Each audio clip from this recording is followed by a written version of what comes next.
How you doing? James Hamby again. This is my country video, and the country that I'm going to be talking about, I've been to on 2 occasions, totaling about 16 months. It is a country in the Middle East, and it was also under the British rule for 17 years when they gained their independence in 1932. It is the 39th largest country in the world, spanning over 438,000 miles, with over 32 million population.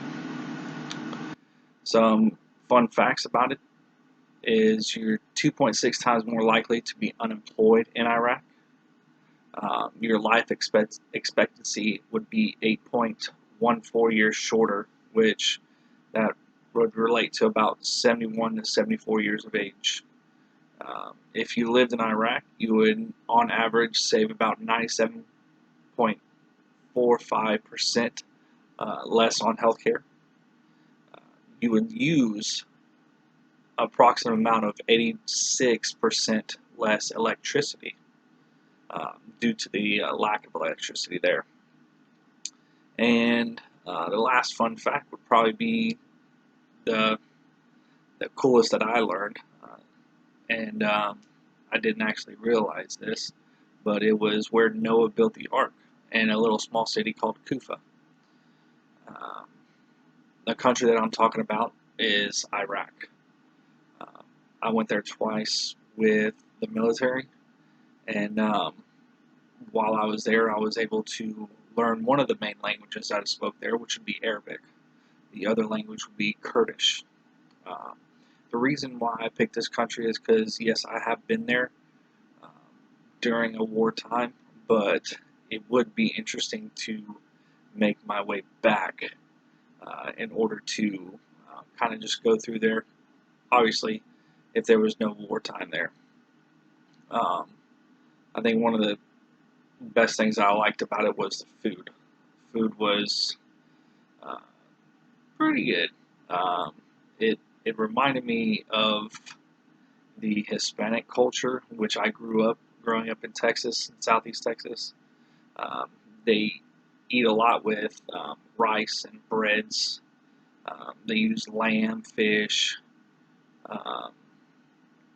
and they eat with their hands.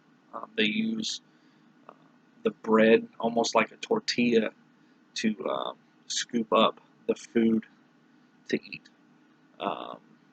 Only with their right hand. They do something else with their left hand. But that's for a later video. If I continue on this country and making videos about it.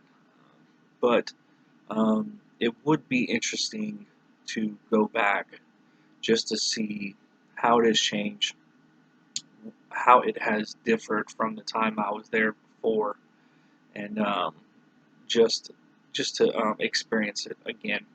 I know whenever I experienced it there, I mean, it was during a bad time, but I would like to go back. I think the other thing that is interesting is the way that they dress. Everybody knows that the females, they cover their entire body. You can only see their eyes. And the males, they wear the man dress.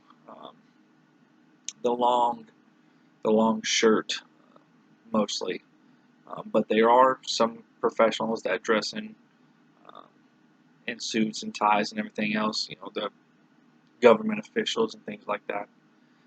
So it's not just the burqas and the man dresses and things like that.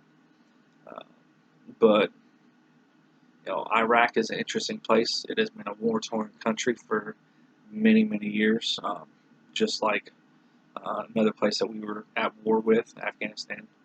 But hopefully, well, in the future, maybe if I get a chance, it'll not be war-torn, and I'll be able to go back there. Thank you for listening. Thank you for your time.